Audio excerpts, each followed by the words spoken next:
하나님 말씀을 보겠습니다. 역대상 29장입니다. 역대상 29장 10절부터 13절. 우리 교독하겠습니다. 다윗이 온 회중 앞에서 여호와를 송축하여 이르되 우리 조상 이스라엘의 하나님 여호와여, 주는 영원부터 영원까지 송축을 받으시옵소서. 여호와여, 위대하심과 권능과 영광과 승리와 위엄이 다 주께 속하여 싸우니 천지에 있는 것이 다 주의 것이로소이다. 여호와여, 주권도 주께 속하여 싸우니 주는 높으사 만물의 머리이심이니이다. 부와 귀가 주께로 말미암고 또 주는 만물의 주제가 되사 손에 권세와 능력이 있사오니 모든 사람을 크게 하심과 강하게 하심이 주의 손에 있나이다. 우리 하나님이여, 이제 우리가 주께 감사하오며 주의 영화로운 이름을 찬양하나이다. 아멘. 기도드리겠습니다. 하나님 아버지, 이 시간에 하나님의 말씀을 우리가 전하고 듣습니다. 성령께서 역사하여 주셔서 성경을 잘 알고 믿고 순종해서 하나님의 영광을 드러내고 이웃을 말씀으로 유익하게 하며 우리도 하나님의 말씀에 약속된 은혜를 풍성히 누리게 도우소서. 성령께서 이 시간 온전히 주장하여 주시기를 간절히 바라고 감사드리고 예수 그리스도의 이름으로 기도드렸습니다. 아멘. 우리가 이제 주기도문 맨 마지막 또 이제 그 107문을 결말을 또 살펴보는 시간을 갖습니다. 소요리 문답이 107문으로 끝나거든요. 그 끝이 이제 주기도문 결론 부분입니다. 107문, 우리 주님의 기도의 결론이 우리에게 가르치는 것은 무엇입니까? 나라와 권세와 영광이 아버지께 영원히 있사옵나이다. 아멘이라는 주님의 기도의 결론은 우리가 기도할 때 오직 하나님에게서만 용기를 얻을 것과 나라와 권세와 영광을 하나님께 돌리며 하나님을 찬양할 것을 가르칩니다. 그리고 우리의 간구와 확신을 들어주실 것임을 증언하기 위하여 우리는 이렇게 말합니다. 아멘이라고 말합니다. 그렇게 하는 거죠.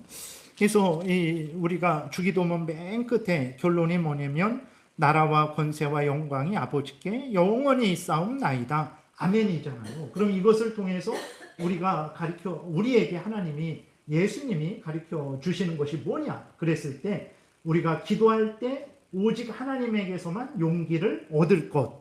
왜 그렇습니까? 하나님에게는 나라와 권세와 영광이, 오늘 본문에 읽은 대로 보게 되면 하나님에게는 권능과 영광과 승리와 위엄이 다 주께 있죠. 천지에 있는 것이 다 주님의 것이죠. 주권도 주님에게 속해 있는 거죠. 하나님은 높으사 만물의 머리심이죠. 하나님에게는 부와 귀가 다 하나님 것이죠. 하나님의 손에 권세와 능력이 있죠. 모든 사람을 크게 하심과 강하게 하심이 하나님의 뜻에 의해서 하나님의 손으로 되어지는 것이죠. 그러니까 나라와 권세와 영광이 누구에게 있냐면 하나님께 있는 거예요. 그래서 그것을 생각하면서 위로를 얻는 거죠. 아, 내가 기도하는 하나님이 나라도 없고 권세도 없고 돈은 조금 있으시고 능력은 조금 있으시고 그러면 무슨 위로가 되겠습니까? 근데 우리가 기도했잖아요. 하나님의 이름이 높아지고 하나님의 나라가 확장되고 하나님의 뜻이 이루어지고 일용할 양식을 주시고 우리가 서로 사랑하게 하시고 서로 용서하게 하시고 그 다음에 시험에 들지 않게 해달라고 기도했잖아요. 근데 이 기도를 들으시는 하나님이 어떤 분이냐면 능력도 조금 있고 귀가 어두워서 잘 들었다 못 들었다 하시고, 그러면 우리가 기도를 하고 어떻게 기뻐하고 안심할 수 있겠습니까? 근데 그 기도를 했는데 우리가 기도한 하나님은 어떤 하나님이냐? 나라와 이 모든 나라들, 나라의 모든 권세들, 모든 영광들, 모든 능력들을 다 가지신 분이라는 거예요. 그것을 할 때 내가 기도한 분, 나의 기도를 들은 분이 누구냐? 나라와 권세와 영광을 가진 분이시지.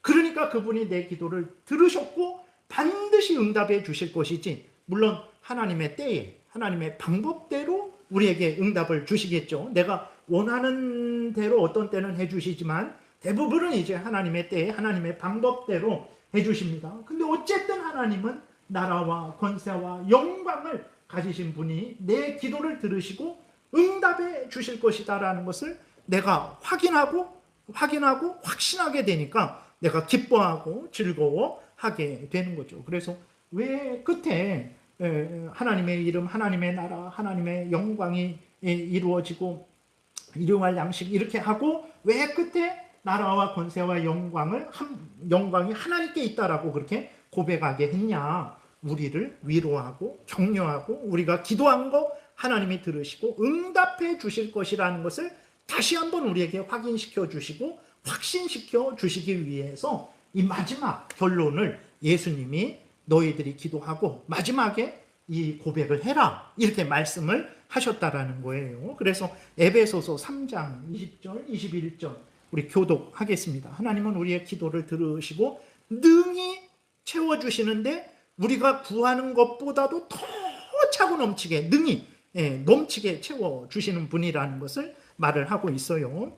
우리 가운데에서 역사하시는 능력대로 우리가 구하거나 생각하는 모든 것에 더 넘치도록 능히 하실 이에게 교회 안에서와 그리스도 예수 안에서 영광이 대대로 영원 무궁하기를 원하노라. 아멘. 그랬죠. 그러니까 우리가 기도한 것에 대해서 그냥 들으시고 그 정도로 채워주시는 게 아니라 더 넘치도록 능히 하실 수 있어요. 하나님은 나라와 권세와 영광을 다 가지신 분이시기 때문에 우리의 기도한 것보다도 더 차고 넘치도록 후히 되어 누르고 흔들어 차고 넘치도록 주실 수 있는 분임을 알려주셔서 우리를 위로하시는 것입니다. 그래서 기도하시고 기도에도 어떤 경우는 막막한 경우가 있죠. 그래서 들으시고 응답을 하여 주실 것인가, 이게 해결될 것인가, 헷갈릴 때가 있어요. 기도를 했는데도. 그때 어떻게 합니까?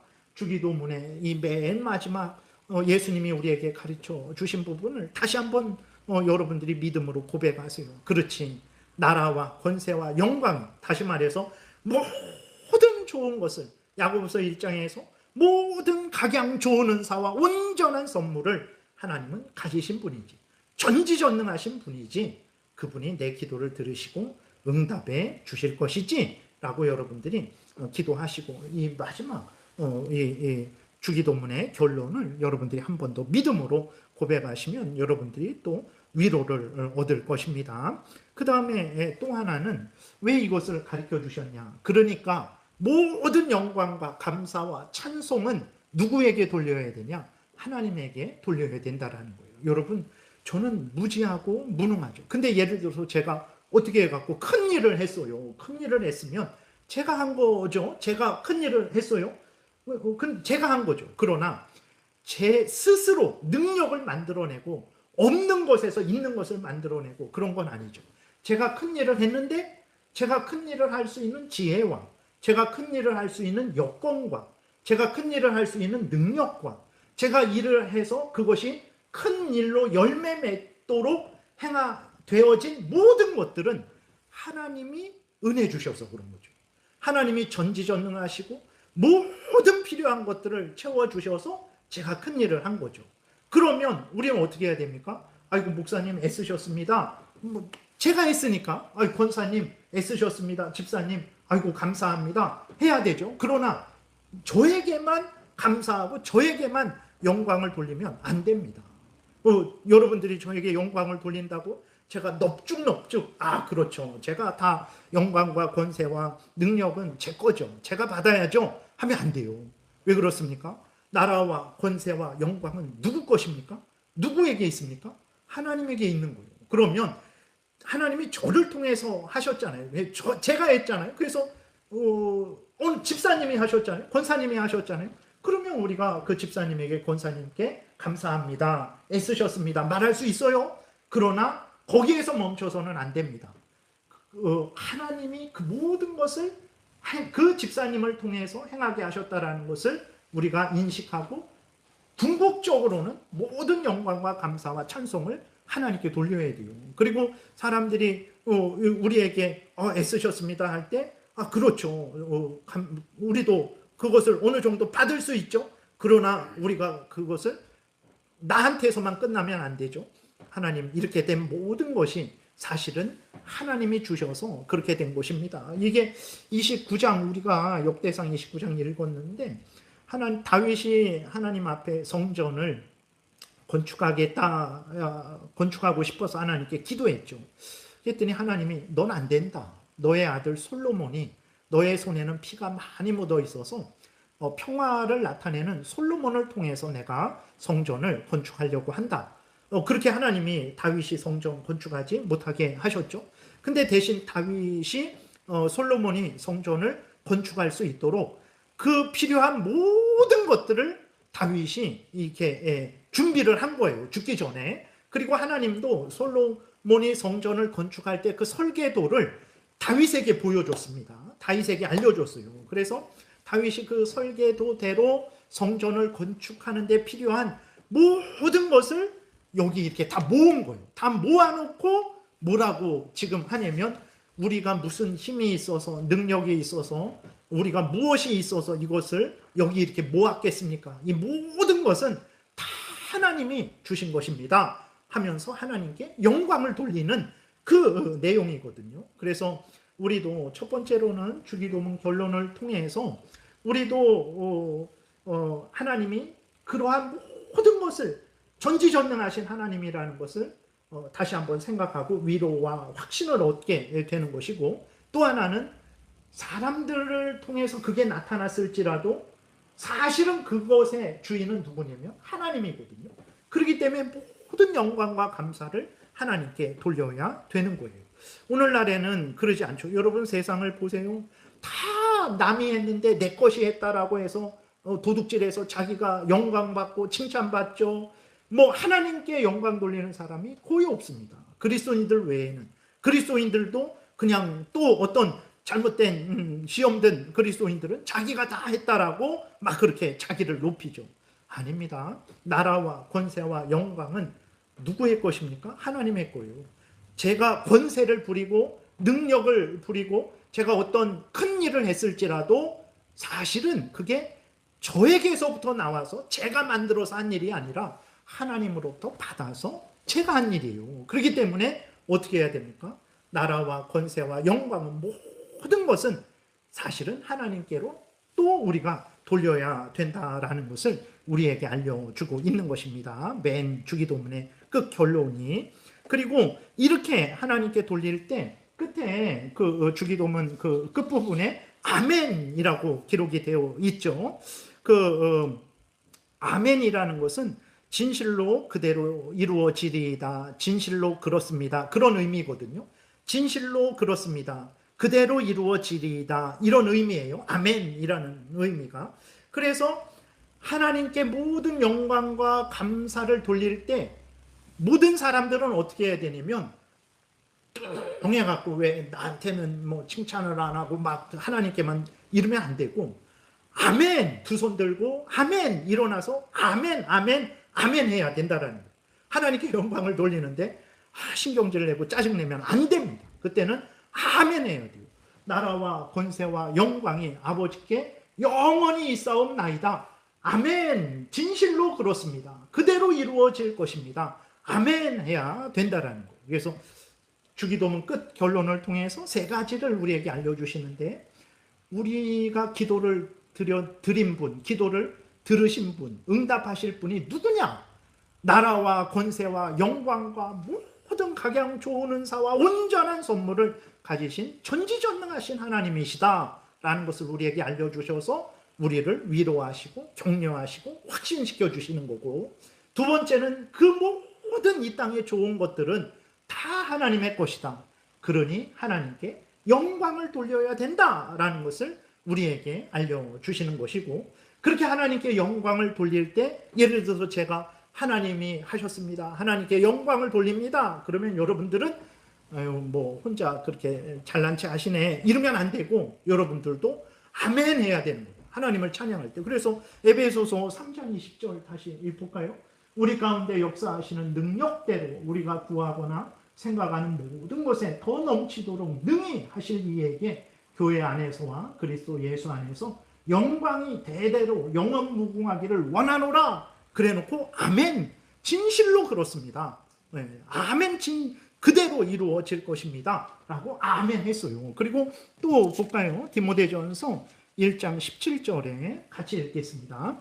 영원하신 왕 곧 썩지 아니하고 보이지 아니하고 홀로 하나이신 하나님께 존귀와 영광이 영원 무궁하도록 있을지어다. 아멘. 그러니까 하나님께 영광을 돌릴 때 뚱하고 가만히 있지 않고 모든 성도가 아멘 그렇습니다. 진실로 그렇습니다.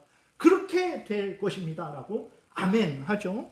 또 계시록도 예수님이 내가 다시 오실 것이다 그렇게 할 때에 그리고 주의 은혜가 모든 자들에게 있을지어다 그랬을 때 거기도 또 어떻게 합니까? 아멘 그러죠. 교독하겠습니다. 이것들을 증언하시니까 이르시되 내가 진실로 속히 오리라 하시거늘 아멘 주 예수여 오시옵소서. 주 예수의 은혜가 모든 자들에게 있을지어다 아멘. 그래서 우리는 하나님 말씀을 들을 때 다속으로 아멘 하시는 줄 믿습니다. 겉으로 아멘 하셔도 돼요. 근데 아멘 안 하시면 안 돼요. 속으로 겉으로 하는 게 좀 그러면 뭐 속으로 반드시 아멘 누구보다도 크게 아멘 하셔야 됩니다. 하나님의 말씀이 선포될 때 하나님의 약속이 선포될 때 하나님의 영광을 선포할 때 하나님께 찬송과 감사를 돌릴 때 우리는 아멘 해야 되는 거예요. 모두가 아멘 아멘 아멘 해야 되는 것입니다. 그리고 여기에 또 하나 뭐 빠진 거 있지 않습니까? 한번 생각해 보세요. 마음속으로 한번 생각해 보세요. 주기도문 맨 끝이 좀 이상한데 우리가 매번 예배 때 하나님께 드리는 그 주기도문하고 뭐가 좀 빠진 게 하나 있죠. 대개라는 말이 빠졌죠. 어떤 본문에 보게 되면 이 성경의 사본이 원본은 없어졌어요. 원본은 없지만 이 원본을 그 당시에 많이 베꼈습니다. 그대로 이렇게 이렇게 글로 베꼈죠. 그걸 사본이라 그러는데 어떤 사본에는 대개라는 게 있고 또 어떤 사본에는 또 대개가 없어요. 그냥 나라와 권세와 영광이 아버지께 영원히 있습니다. 이렇게 있고 어떤 사본에는 대개 나라와 권세와 영광이 있습니다. 이렇게 있는데 그럼 대개라는 의미는 뭐냐면 그것은 헬라 말로 이제 후티라는 건데 왜냐하면 그런 의미예요. 왜냐하면 즉 이런 의미인데 다시 말해서 우리가 기도했죠. 하나님의 이름이 높아지고 나라가 확장되고 뜻이 이루어지고 우리에게 일용할 양식 주시고 또 우리 서로 형제들을 용서하고 사랑하게 하시고 우리를 시험에 들지 않고 악에서 건지시옵소서라고 기도를 드렸잖아요. 우리가 그렇게 기도를 하나님께 드렸거든요. 왜 하나님께 드렸냐? 왜냐하면 하나님께는 나라와 권세와 영광이 있기 때문에 우리가 하나님께 기도를 드렸습니다. 이런 의미예요. 대개라는 게 다시 말해서 전체적으로 말해서 이제 왜냐하면 이런 의미예요. 그래서 기도를 다 우리가 기도를 하나님께 드렸는데 왜 드렸습니까? 왜 하나님께 기도합니까? 왜 우상에게 기도하지 않고 뭐 대단한 능력 있는 권세자에게 하지 않고 왜 하나님께 드렸습니까? 왜냐하면 하나님께 모든 나라와 권세와 영광이 있기 때문에 하나님께 드린 것입니다. 뭐 이런 의미로 대개라는 말을 이렇게 쓰는 것입니다. 그렇죠. 이렇게 해서 우리가 소요리 문답을 107문까지 공부하게 됐어요. 근데 우리가 잠깐 이제 또 말씀을 드리는 것은 우리가 그럴 수 있어요. 아니, 왜 이렇게 좀 딱딱하고 어떤 경우는 좀 이렇게 말이 좀 이렇게 어려워서 좀 딱딱하고 이렇게 이해 못하는 그런데 성경만 공부하면 되지 않습니까? 우리가 질문할 수 있어요. 맞아요. 성경만 공부하는 거예요. 왜 그게 성경만 공부하는 거냐면요. 성경을 우리가 창세기부터 계시록까지 보잖아요. 창세기부터 계시록까지 이렇게 보는데 창세기부터 계시록까지 하나님이 알려주시는 것들이 있어요. 무엇을 알려주실까요? 한번 여러분들 속으로 생각해 보세요. 하나님이 성경을 통해서 우리에게 무엇을 알려주실까? 그랬을 때 좀 역사적으로 이렇게 보게 되면 이렇게 원래 성경이 이렇게 있는데 성경을 좀 이렇게 제가 적지 않았어요. 그래서 보게 되면 이 창세기부터 계시록까지 이 성경을 통해서 우리에게 알려주는 게 뭐냐 그랬을 때 큰 주제로 하게 되면 여기에서 세세하게 또 가지를 뻗쳐 나갈 수 있죠. 근데 가장 핵심적인 것으로 정리하면 하나님이 어떤 분인지, 무슨 말씀을 하셨고 무슨 일을 하셨는지, 하나님이 어떤 분인지 삼위일체 하나님에 대해서 우리에게 알려줘요. 창세기부터 계시록까지. 그 다음에 인간이 어떤 존재인지, 인간이 무슨 일을 했는지, 인간이 죄로 오염되고 부패되어서 하나님을 거역해서 죄로 오염되고 부패되어서 그렇게 죄인이라는 것을 알려주죠. 그리고 그 인간이 구원을 어떻게 받는지 예수 그리스도에 대해서 알려주죠. 그리고 그 구원자 예수 그리스도인데 그 구원자 예수 그리스도를 우리가 믿는데 내 스스로는 못 믿어요. 성령께서 예수 그리스도를 믿게 하시거든요. 나를 거듭나게 하셔서 믿게 하셔요. 그래서 구원론은 이제 성령론하고 동일한 거예요. 왜냐하면 성령이 하시는 일이 예수 그리스도를 생각나게 하시고 예수 그리스도를 믿고 예수 그리스도의 말씀대로 살아가게 하는 구원의 삶을 우리에게 인도하시기 때문에 구원에 대해서, 성령에 대해서 알게 하죠. 우리가 예수 그리스도를 믿고 혼자 생활합니까? 그러지 않죠. 교회로 모여서 교회 생활을 하죠. 교회에 대해서.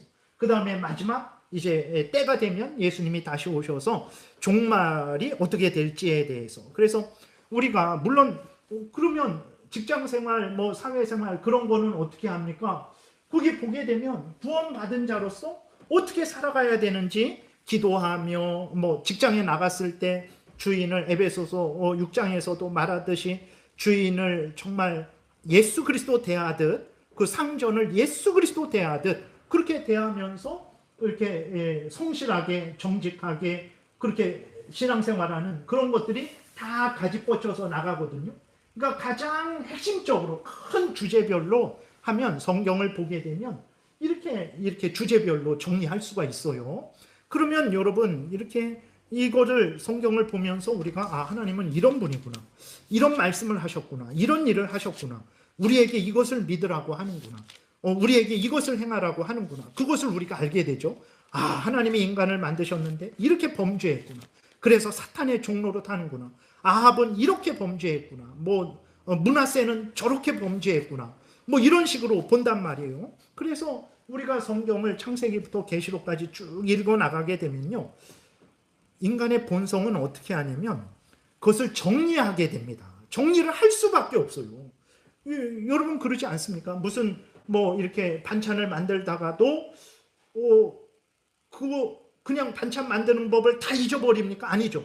지난번에 소금을 너무 많이 넣었다, 아니면 설탕을 너무 많이 넣었다, 적게 넣었다, 우리가 정리를 한단 말이에요. 그래서 그걸 머릿속에 갖고 있든 아니면 요리 노트에 정리를 하든 그렇게 정리를 하거든요. 그러니까 인간 본성은 성경을 보고 성경이 말하는 것을 정리하게 됩니다. 머릿속에 정리하든 공책에 정리하든 이게 본성이죠. 그래야 내가 잊어버리지 않고 다른 사람에게 말할 때에도 이렇게 기억을 머릿속에 두면, 천재 같은 경우는 괜찮지만 대부분 우리는 헷갈려하고 잊어버리게 되거든요. 그래서 정리를 하는 것이고, 그리고 또 다른 사람에게 알려주기 위해서 정리를 하게 되고, 또 오전에 말씀드렸듯이 신천지 이만희 같은 자들의 이단들에게 그 거짓 교리에 속지 않기 위해서 체계적으로 정리를 하게 돼요.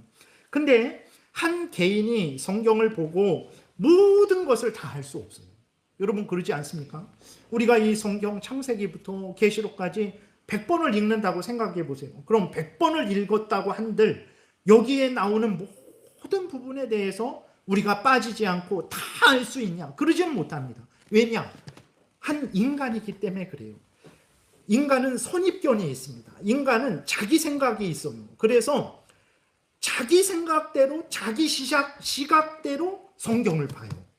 저는 저의 시각대로, 여러분들은 여러분의 시각대로 봅니다. 그렇기 때문에 아무리 대단한 인간일지라도 모든 인간들이 알 수 있는 정도로 성경을 알지는 못해요.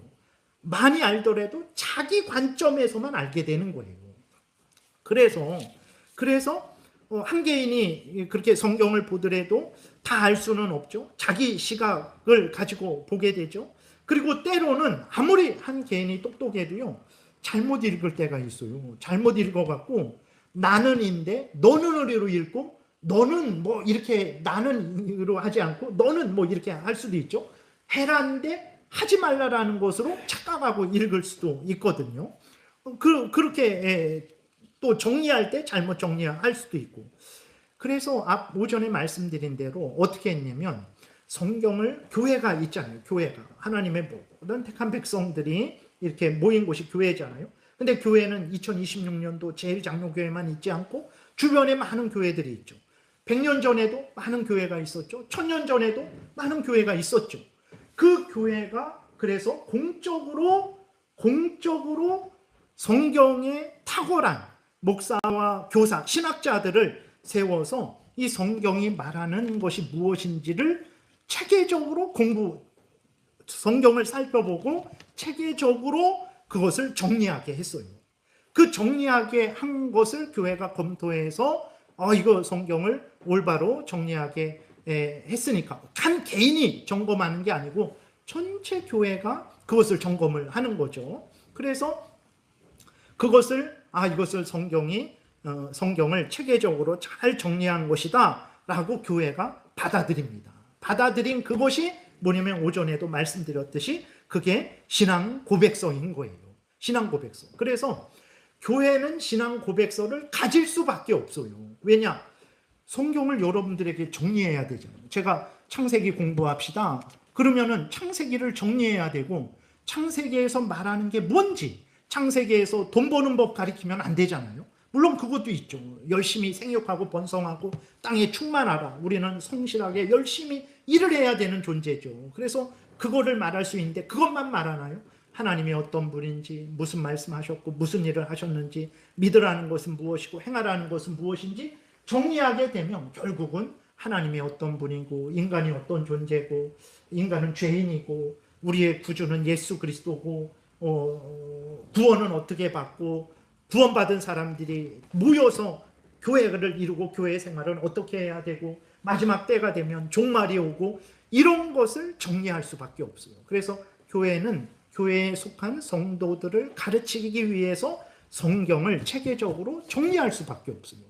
여러분, 우리도 아이들에게 무엇을 일하는 법을 가르치고 농사번 짓는 법을 가르치고 그렇게 할 때에 체계적으로 마음속에 자기가 알고 있는 것을 가르쳐 주잖아요. 이때는 이거 하고 저때는 저거 하고 이렇게 하고 저렇게 하고.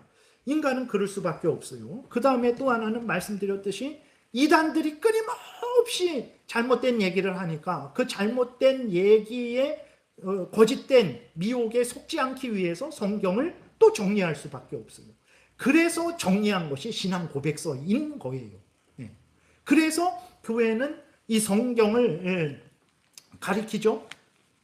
근데 성경을 가리키는데 자기 마음대로 가리키지 않고 교회가 역사적으로 공적으로 정리한 신앙 고백을 통해서 이 성경을 올바르게 이렇게 가리키게 됩니다. 그리고 성경을 보면 결국은 교회가 정리한 신앙 고백서가 말하는 것을 말할 수밖에 없어요. 그렇게 됩니다. 그래서 왜 신앙 고백서를 해야 됩니까? 우리가 그렇게 질문을 할 수 있는데, 그게 인간 본성이에요. 그리고 하나님이 그런 방식으로 교회를 이끌어 왔습니다. 물론 혼자 여러 사람이 모인다고 해서 완전하냐, 그러지는 않습니다. 그런데도 부족하지만 그래도 혼자 성경을 이렇게 체계적으로 정리한 것보다는 역사적으로 교회가 무슨 일이 있을 때마다 많은 그러한 사람들이 모여서 성경을 연구해서 체계적으로 정리한 것이 더 신뢰할 만하고 더 그 내용이 이렇게 믿을 만한 거죠. 그래서 우리 백석교단도요, 그 헌법 맨 앞에 보게 되면 우리 백석교단이 믿는 거는 뭐냐 그랬을 때, 우리가 웨스트민스터 신앙고백서 1643년도에 총회가 시작되어서 그때 영국에서 작성된 신앙고백서거든요. 근데 왜 그것을 지금도 믿습니까? 그것이 성경을 역사적으로 볼 때 가장 체계적으로 잘 정리했어요. 그 이후로도 그것보다도 더 체계적으로 정리한 게 없어요.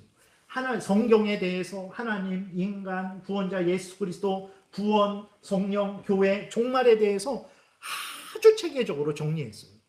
그래서 백석교단의 그 헌법에서도 우리는 웨스트민스터 신앙 고백서를 성경을 체계적으로 핵심적으로 정리한 신앙 고백서로 믿는다라고 거기 그렇게 기록이 되어 있습니다. 그러면 소요리 문답, 대요리, 소요리 이렇게 있는데, 그럼 대요리 문답, 소요리 문답은 뭐냐면 이렇게 문답식으로 성경의 핵심 요리를 핵심 이치, 진리, 또 교리, 우리가 가르쳐야 될 핵심 진리, 교리, 요리 똑같아요. 그 핵심 교리를 어린아이들에게, 초신자들에게 가르칠 때 사용하기 위해서 이 성경을 체계적으로 정리한 신앙 고백서죠. 그 성경과 신앙 고백서를 가르치기 위해서, 성경을 가르치기 위해서 문답식으로 만든 게 소요리 문답이에요. 좀 어른들, 그 목사들, 이렇게 그 성인들이 성경을 알고 배우기 위해서 만든 게 대요리예요. 우리가 소요리 문답을 이렇게 공부한 것이거든요. 그래서 제가 한번 정말로 그렇습니다. 우리나라가 공식적으로 1885년도에 선교사가 들어왔죠. 그래서 그 이후로 한 20년 정도 후에 우리 노회가 생깁니다. 우리 대한민국의 노회라는 것이 이제 교회가 여러 개 생겨서 교회의 연합이죠. 개교회들이 모여서 노회가 되고, 노회가 모여서 총회, 교단이 되는 거거든요. 그래서 1885년도에 선교사들이 들어오고 1907년도에 미국 남장로교회, 북장로교회, 캐나다 장로교회, 호주 장로교회가 이제 선교사들을 보냈거든요.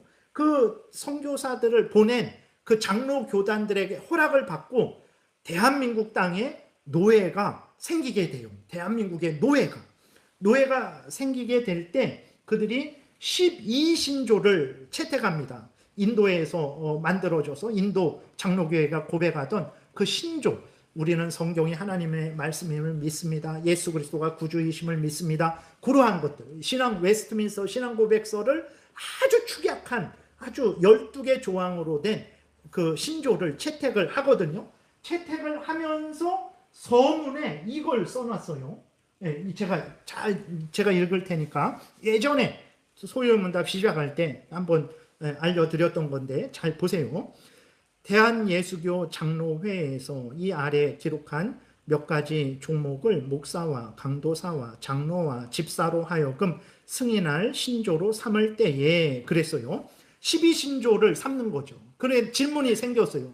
아니 왜 웨스트민스터 신앙고백서를 교회의 신앙고백으로 받아들이지 않습니까? 질문이 생기니까 어떻게 했냐면, 선교 초기고 웨스트민스터 신앙고백서는 33장까지 돼 있거든요. 우리 지난번에 봤던 대로 너무 방대하죠. 그러니까 핵심적으로 이제 초기니까 그거는 교회가 좀 성장한 다음에 그때 받아들이는 것으로 하고, 핵심적으로 이렇게 우리가 그것을 빨리 인식하기 위해서, 전하기 위해서 12신조로 삼는다라는 거예요. 그러면서 이렇게 말합니다. 대한예수교 장로회를 설립한 모교회, 캐나다 장로교회, 거기는 자유주의가 좀 많았어요. 미국 북장로교회, 남장로교회, 호주 장로교회, 이런 데 모교회죠. 어머니 교회에서 우리가 이제 선교회에서 우리가 생겨진 거니까, 그런 모교회의 교리적 표준, 교리의 표준으로 삼는 웨스트민스터 신앙고백서 대소요리 문답을 버리려 함이 아니다. 오히려 찬성합니다. 특별히 웨스트민스터 신도개요서, 웨스트민스터 신앙고백서를 신도개요라고도 말해요. 신도, 믿는 무리가 믿어야 될 도리의 개요, 핵심, 믿어야 될 도리의 핵심, 성경이 믿으라고 하는 핵심, 그것이 신도개요예요. 신도 개요서와 성경 대소요리 문답은 성경을 밝게 해석한 책으로 인정한 것인즉 우리 교회와 신학교에서 마땅히 가르칠 것으로 알며 그 중에 성경 소요리 문답은 더욱 우리 교회 문답책으로 채용하는 것이다. 여러분 이렇게 벌써 1907년도에 이렇게 명확하고 분명하게 우리 교회에서 신학교에서 반드시 웨스트민스터 신도 개요 성경 대소요리 문답을 가르쳐야 된다. 왜냐? 성경을 밝게 해석한 책으로 우리가 인정하기 때문이다. 그러는 거예요. 그래서 교회에서는요, 정말 이대로 해야 돼요. 근데 이대로 계속 해오다가 어느 순간에 그렇게 하지 않은 거죠. 그러니까 교회의 현실적인 문제들을 해결해 주는 위주로 교회가 어느 순간 바뀌어 버렸어요. 그래서 여러분들 그런 거 좀 들으셨습니까? 지금도 그러는 데가 있는데 지금은 거의 그러지 않죠. 예를 들어서 이렇게 예배가 11시잖아요. 그럼 10시 반까지 모입니다. 10시 반까지 모여서 장로님이나 아니면 목사님이 웨스트민스터 소요리 문답을요, 그냥 문답합니다. 예를 들어서 뭐 5문답이든 10문답이든 그렇게 문답을 하는 거예요. 간략하게 설명해주고, 그거 교리 교육하고, 그 다음에 11시에 예배를 드리는 거예요. 예전에는 그렇게 많이 했어요. 근데 지금은 없어요. 그런 게. 거의 없습니다. 근데 어느 순간인가, 예를 들어서 교회의 부흥, 그런 게 뭐가 필요해? 부흥이 필요하고, 뭐 간증 집회 위주, 찬양 집회 위주, 뭐 이런 식으로 하면서 그런 것들을 다 빼버린 거예요. 그리고 거기에 다른 것들을 넣어버린 거예요.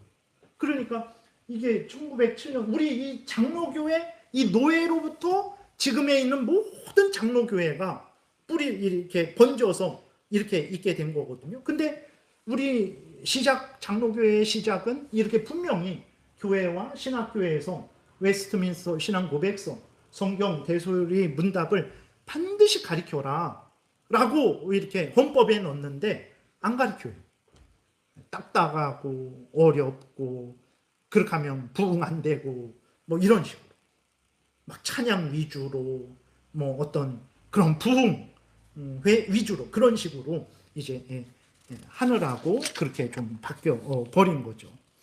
그래서 이게 오전에도 말씀드렸지만 여러분, 만약에 제가 여기 이렇게 서서 저는 목사입니다. 그래서 제가 오늘 설교하겠습니다 하고 설교를 했어요.